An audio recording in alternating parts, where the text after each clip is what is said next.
لخمسة أطفي بها حر الوباء الحاطمة المصطفیٰ والمرتضیٰ وابناہما والفاطمہ۔ جب دم واپسی ہو یا اللہ، ہم سب کے لب پر ہو لا الہ الا اللہ محمد الرسول اللہ صلی اللہ تعالی علیہ وسلم۔ الحمدللہ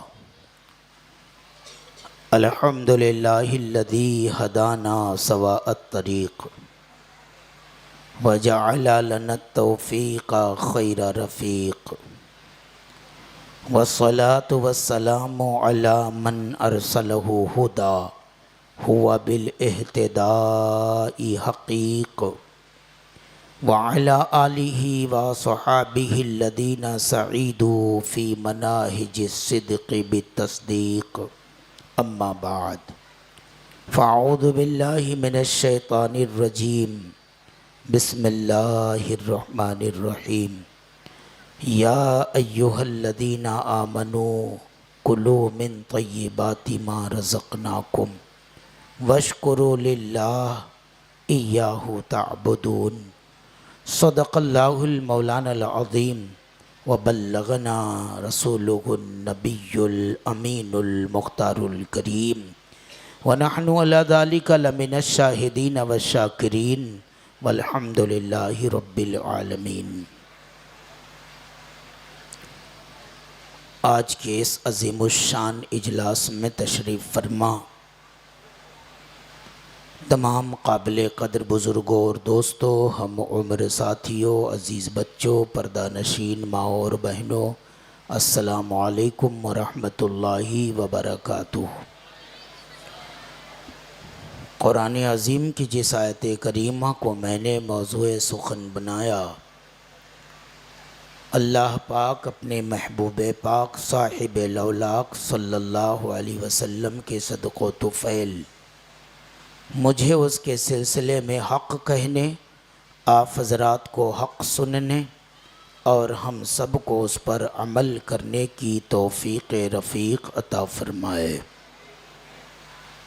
قبل اس کے کہ گفتگو کا کارواں اپنی منزل کی طرف روانہ ہو، آئیے ہم اور آپ مل کر آواز سے آواز ملا کر پیارے رسول صلی اللہ علیہ وسلم کی محبتوں میں ڈوب کر درود و سلام کی نظریں پیش کریں اور میرے ساتھ پڑھیں، الصلاۃ والسلام علیک یا رسول اللہ۔ نعرہ تکبیر، نعرہ رسالت، علماء اہل سنت، نعرہ تکبیر، نعرہ رسالت۔ ادھر بیٹھیے۔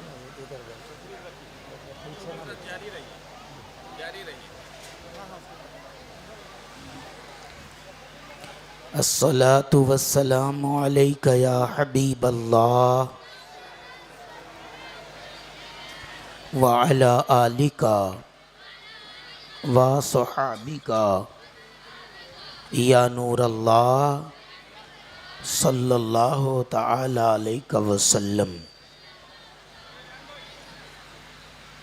نشہ پلا کے گرانا تو سب کو آتا ہے،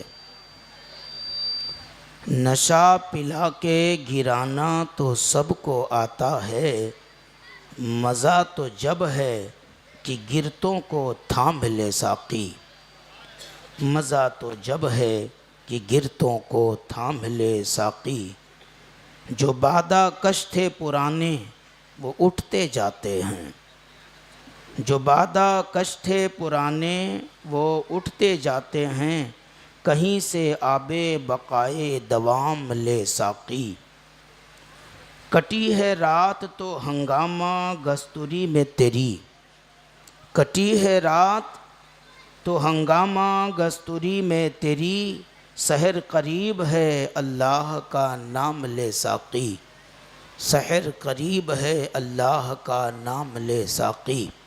حضرات، موضوع کی وسعت اور قلت وقت کے پیش نظر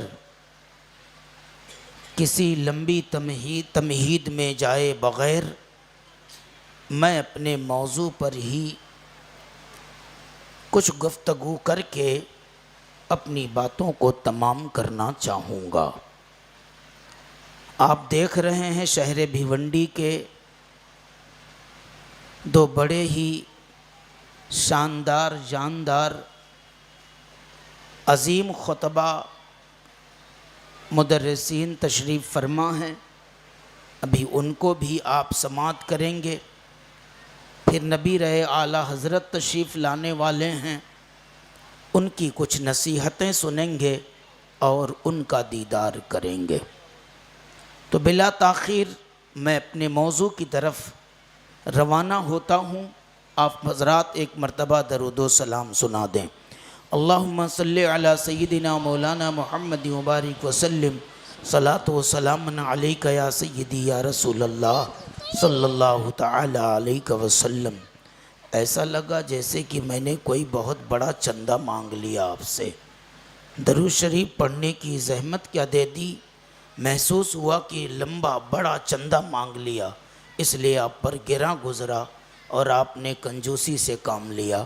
ایسا نہیں ہونا چاہیے۔ ایک موقع اور دیتا ہوں، بارگاہ رسالت میں درود و سلام پیش کریں۔ اللہم صلی علی سیدنا مولانا محمد، صلاۃ و سلام علیک یا سیدی یا حبیبی یا رسول اللہ صلی اللہ تعالی علیہ وسلم۔ اللہ پاک نے انسان کو بڑے ہی احسن اور خوبصورت طریقے سے پیدا فرمایا۔ اللہ پاک نے انسان کو اشرف المخلوقات کا درجہ دیا۔ لقد کرمنا بنی آدم کا خطاب دیا۔ اس نے انسانوں کے لیے زمین پر اپنی بے شمار نعمتیں پیدا فرما دیا اور اعلان کیا ان تعدوا نعمت اللہ لا تحصوها، اگر تم اللہ کی نعمتوں کو گننا چاہو تو گن نہیں سکتے ہو، اتنی نعمتیں اس مالک نے تمہیں دے دیا، اتنا کرم اس نے فرمایا، دنیا میں اتنی نعمتیں دیا کہ تم گن نہیں سکتے۔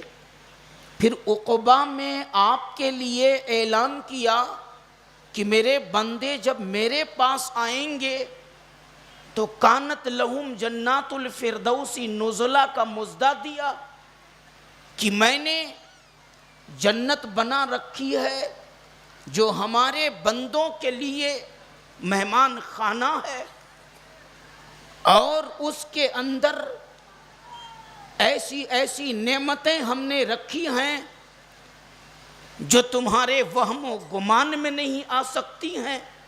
وَلَكُمْ فِيهَا مَا تَشْتَهِي أَنفُسُكُمْ وَلَكُمْ فِيهَا مَا تَدَّعُونَ۔ اللہ پاک نے بے شمار نعمتیں جنت کے اندر آپ کے لیے بندوں کے لیے تیار کر رکھی ہیں، تو دنیا میں بھی اس نے نعمتیں عطا کی اور عقبہ میں بھی اس نے نعمتیں دینے کا اعلان فرمایا۔ آپ غور کریں تو پتہ چلے گا کہ اللہ پاک ہم سے کتنی محبت فرماتا ہے۔ اور یہ بات یاد رکھیں کہ جتنی محبت اللہ پاک اپنے بندوں سے فرماتا ہے، کائنات عالم میں کوئی ماں نہیں ہے جو اتنی محبت اپنے بچوں سے کر سکے، بلکہ دنیا کی ساری مائیں مل کر اتنی محبت نہیں کر سکتی جتنی محبت پروردگار اپنے بندوں سے کرتا ہے۔ حدیث پاک میں بھی آیا، مفہوم عرض کر کے گزر جاؤں۔ آقا کریم صلی اللہ علیہ وسلم کے سامنے کچھ قیدی لائے گئے، ان میں ایک عورت تھی جو قید خانے سے نکل کر پریشان اور بے چین تھی۔ اس کی نگاہیں کسی کو ڈھونڈ رہی تھیں۔ اچانک سے اس کی نظر ایک بچے پر پڑی، وہ دوڑا ہوا اسی ماں کی طرف آ رہا تھا، یہ عورت لپک کر اس بچے کو اپنے سینے سے لگا لیا اور اسے دودھ پلانے لگی، محبت اور شفقت کا ہاتھ اس کے سر پر پھیرنے لگی۔ آقا کریم صلی اللہ علیہ وسلم نے صحابہ سے ارشاد فرمایا، میرے صحابہ دیکھ رہے ہو یہ عورت اپنے بچے سے کتنی محبت کر رہی ہے؟ صحابہ نے کہا ہاں حضور، ماں اپنے بچے سے بڑی محبت کر رہی ہے، ہم ملاحظہ کر رہے ہیں۔ آقا نے فرمایا میرا پروردگار اس ماں سے کہیں زیادہ اپنے بندوں سے محبت فرماتا ہے۔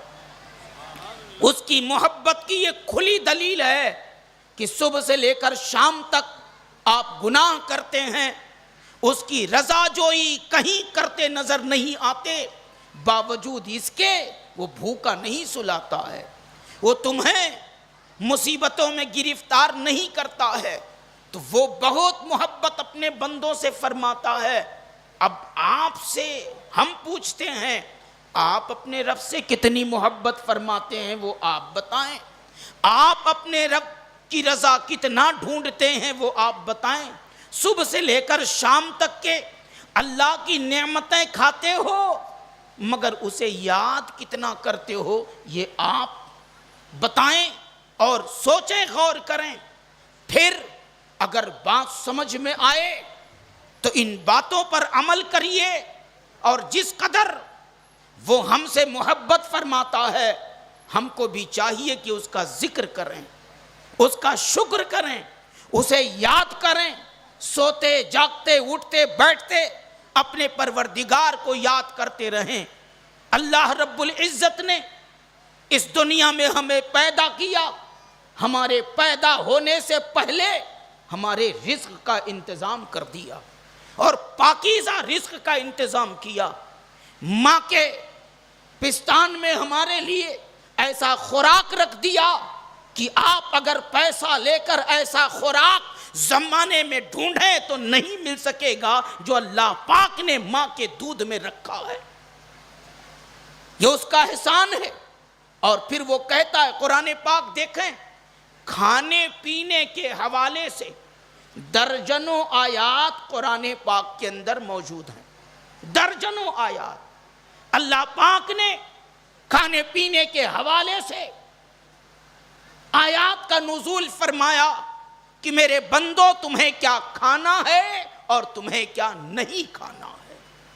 آیات بہت، ایک آیت میں نے پڑھی، اللہ پاک فرماتا ہے یا ایھا الذین آمنوا کلوا من طیبات ما رزقناکم واشکروا للہ ایاہ تعبدون، اے ایمان والو کھاؤ پاکیزہ چیز جو ہم نے تمہیں روزی کے طور پر دیا ہے، پاکیزہ چیز کھاؤ۔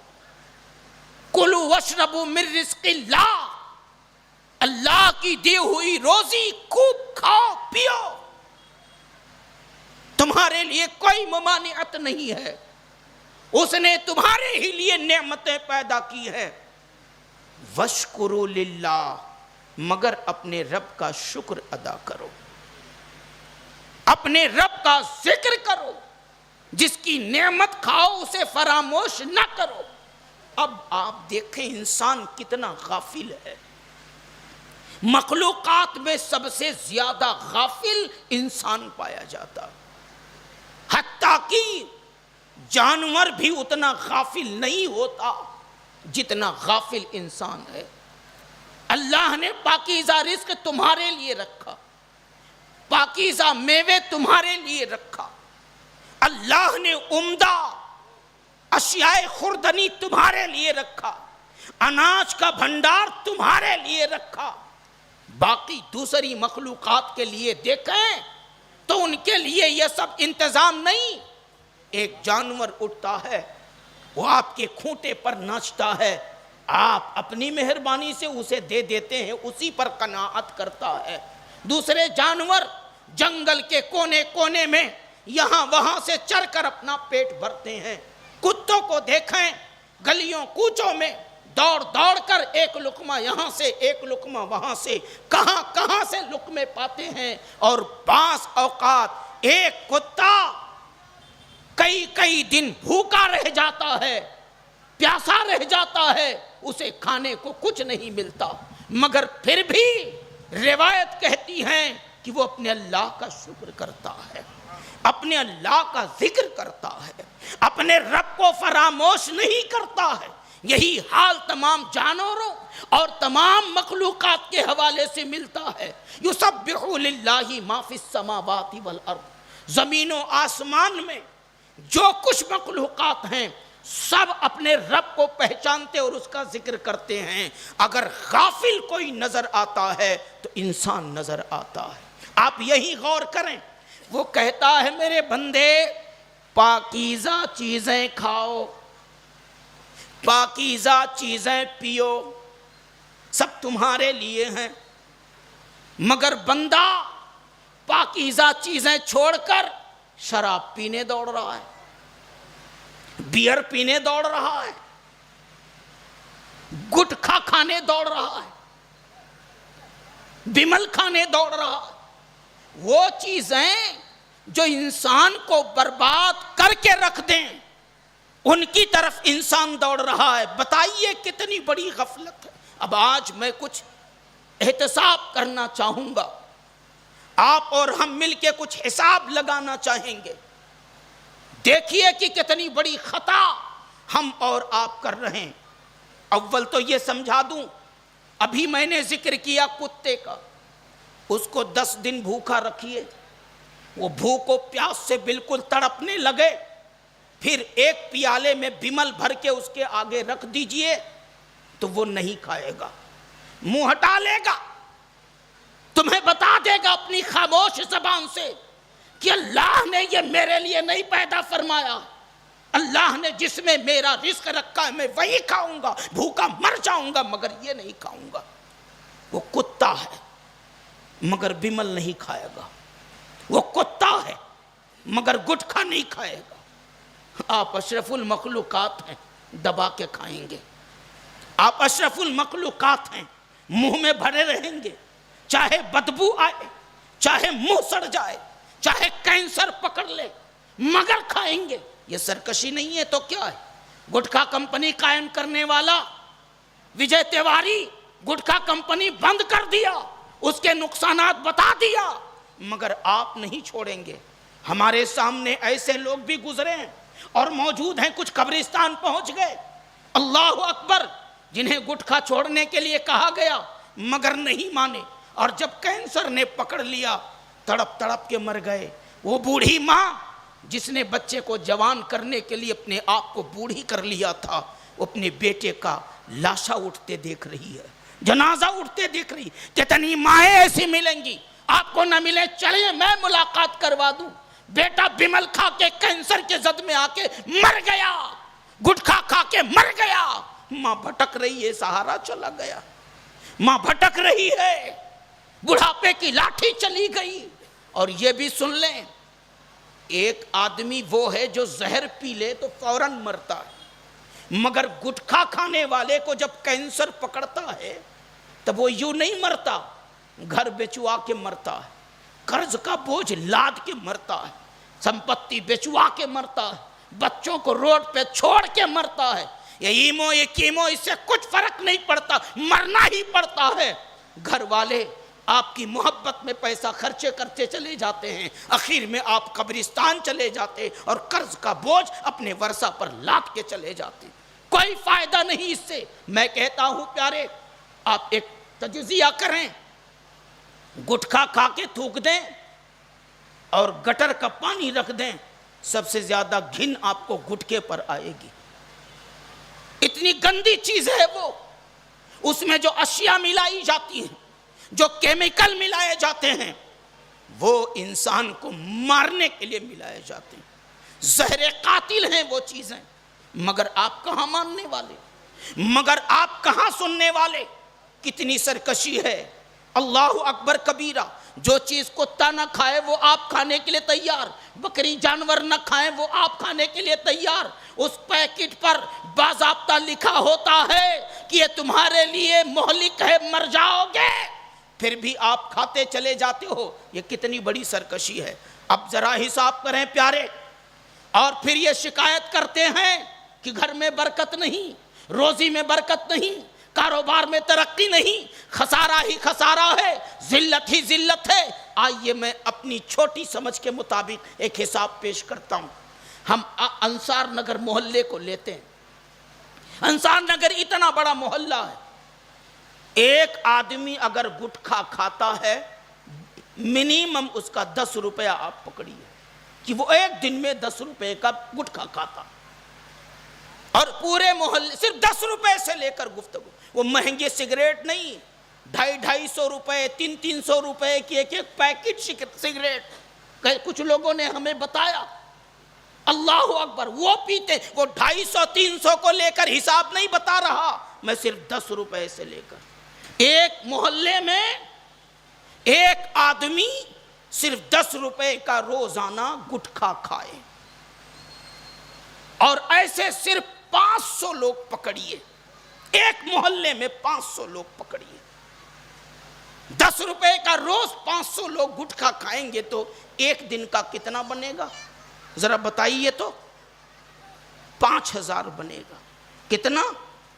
ایک دن کا 5000 کہ 50,000؟ 50,000 ایک دن کا بنا، صرف 10 روپے لے کر حساب کر رہا ہوں۔ اور ایسے ہی پورے شہر بھیونڈی میں صرف 25 محلہ پکڑ لیجئے کہ 25 محلے میں 500 لوگ صرف 10 روپے کا گٹکھا کھاتے ہیں۔ کتنا ہو جائے گا 25 محلے کا؟ یہ ہوگا تقریباً 37,50,000 روپے، تقریباً یہ بنیں گے 37,50,000 روپے ایک مہینے میں۔ ایک شہر کی بات کرتا ہوں، اور پورے ہندوستان میں چھوٹے بڑے اگر ملائیں تو 4,000 سے زیادہ شہر ہیں، دیہاتوں کو چھوڑ دیجئے، شہر کو لے کر گفتگو کیجئے۔ 4,000 سے زیادہ شہر، ایک شہر میں ایک مہینے کے اندر صرف اگر 37,50,000 روپے کا گٹکھا لوگ کھا کے دانت کے نیچے چبا کے تھوک دیتے ہیں۔ یہ روزی ہمارے گھر کی جاگیر نہیں، اللہ کی دی ہوئی عطا ہے۔ خون بہاتے ہو، پسینہ بہاتے ہو، رات دن محنت کرتے ہو، تب جا کے ہاتھ میں روزی آتی ہے۔ روزی کی اہمیت کیا ہے اس سے پوچھو جس کے گھر میں چولہے جلانے کے لیے کچھ نہیں ہے۔ روزی کی اہمیت کیا ہے اس سے پوچھو جس کے پاس 1 روپے کا کوئی سہارا نہیں ہے۔ 10 روپیہ کیا چیز ہے اس سے پوچھو جو روڈ پہ کھڑے ہو کر کہتی ہے یا کہتا ہے مجبور حال آدمی کہ ہمیں صرف آٹا دلا دیجئے، نہ دیجئے ہمیں پیسہ، صرف ہمیں کوتمیر دلا دیجئے، نہ دیجئے ہمیں پیسہ، صرف بھاجی دلا دیجئے۔ اس سے پوچھئے کہ 10 روپے کی کیا اہمیت ہے۔ اس خاتون سے پوچھئے جس کے گھر میں آج بھاجی لانے کے لیے 1 روپیہ بھی موجود نہیں ہے، 10 روپیہ نہیں 1 روپیہ بھی موجود نہیں ہے۔ ایسوں سے ملاقات پتہ نہیں آپ کی ہوتی ہے یا نہیں، ہم سے ہوتی ہے، ہم کو معلوم ہے اور لوگ بتاتے ہیں۔ اس سے پوچھئے یہ 10 روپے جو کھٹ سے نکال کے بمل والے کو دے دیتے ہیں آپ، اور پھر اللہ اللہ بمل خرید کے دانت کے نیچے کچل کے اسے کہیں بھی تھوک دیتے ہیں۔ میں کہتا ہوں پیارے، کیا یہ اللہ کی دی ہوئی روزی کے ساتھ مذاق نہیں ہے؟ اچھا چلو آپ ٹیسٹ بتاؤ، سیب کا ٹیسٹ آپ کو معلوم ہے، سنترے کا معلوم ہے، کیلے کا معلوم ہے، موسمی کا معلوم ہے۔ فروٹ اور ڈرائی فروٹ جو اللہ نے ہمارے لیے پاکیزہ طریقے سے بنائے ہیں کہ انہیں کھائیں پیئیں، ان کا ٹیسٹ معلوم ہے۔ ذرا اس کا ٹیسٹ بتاؤ، یہ کھٹا ہے کہ میٹھا ہے کہ تیکھا ہے؟ کچھ نہیں ہے۔ پھر بھی یہ پاگل پن نہیں ہے تو کیا ہے؟ پھر بھی آپ کھائیں تو یہ کوئی دیوانگی نہیں ہے تو کیا ہے؟ یہ سرکشی نہیں ہے تو کیا ہے؟ اس سے بچیں آپ۔ اور آگے سن لیں، 4,000 شہروں کو چھوڑ دیجئے، صرف 1000 شہر لیجئے، پورے ہندوستان سے 1000 شہر لیجئے، جس میں یہ سمجھیے کہ 37,50,000 روزانہ لوگ بمل کھا کے گٹکا کھا کے تھکتے ہیں۔ تو 1000 کو جب آپ دیکھیں گے تو 3,75,00,000 روپے بنیں گے۔ کتنے؟ 3 ارب، سوری میرا حساب کمزور ہے، حساب لگا لیجئے، 3,75,00,000 روپے آپ کی جیب سے روزانہ خرچ ہوتے ہیں، کچل کے پھینکے جاتے ہیں، ناجائز پھینک دیے جاتے ہیں، نشہ کے طور پر استعمال کیے جاتے ہیں۔ اب آپ مجھے بتائیں، جو قوم 3-3 4-4 ارب روپے دانتوں کے نیچے کچل کے روز پھینک دیتی ہو، سگریٹ میں دھواں بنا کے پھینک دیتی ہو، وہ قوم اگر کہے میں غریب ہوں تو حیرت کی بات ہے کہ نہیں ہے؟ وہ قوم اگر کہے کہ ہمارے پاس کھانے کو نہیں ہے، غربت کا شکار ہیں، تو بتائیے یہ بہت افسوس کی بات ہے کہ نہیں؟ اور یہیں پر اگر پورے شہر میں ہر گھر میں صرف 1 روپیہ جمع کریں، 1 روپیہ کسی گلے میں ڈالتے رہیں، اور ہر گھر سے مہینہ صرف 30 روپیہ نکلے، جس کی کوئی زیادہ اہمیت نہیں ہے، صرف 30 روپیہ ہر گھر سے نکلے تو یہ ہزاروں روپے بنیں گے، لاکھوں بنیں گے۔ جس بچی کی چاہو شادی کر دو، جہاں چاہو اسکول بناؤ، جہاں چاہو کالج بناؤ، جہاں چاہو مسجد بناؤ، جہاں چاہو مدرسہ بناؤ، جو چاہو وہ کرو۔ اللہ اللہ، یہ صحابہ کی یاد آتی ہے۔ ان کے یہاں 1 روپیہ کہیں ادھر ادھر بیکار خرچ ہو جائے تصور نہ تھا۔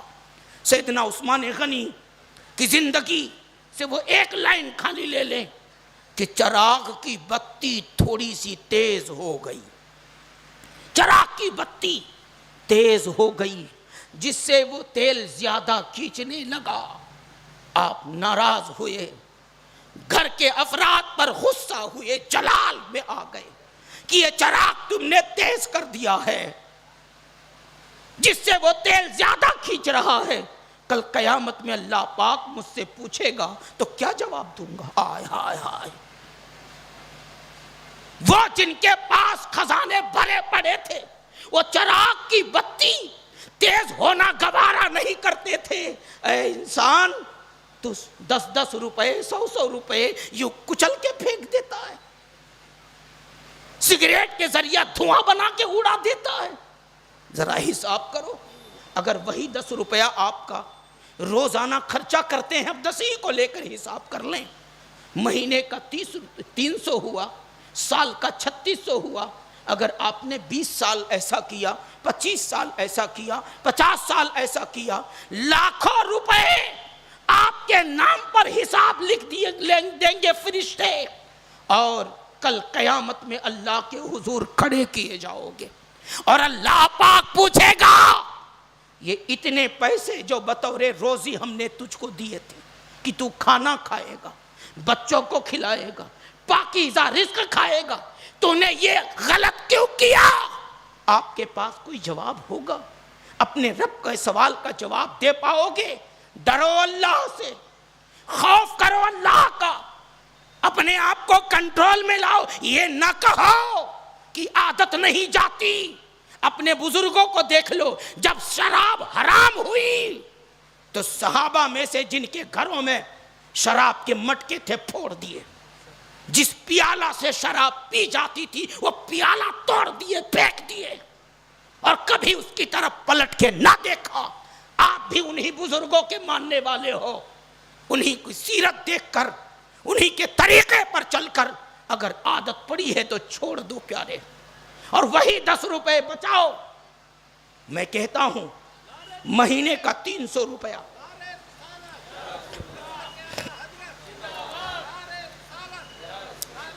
مہینے کا 300 روپیہ، 10-10 روپے سے لے کر حساب کر رہا ہوں، وہی آپ روز جمع کریں، اور 300 روپے کا گیہوں لے لیں، 30 روپیہ کلو بھی ملا تو 10 کلو ملے گا۔ گیہوں بہترین صدقہ ہے، وہ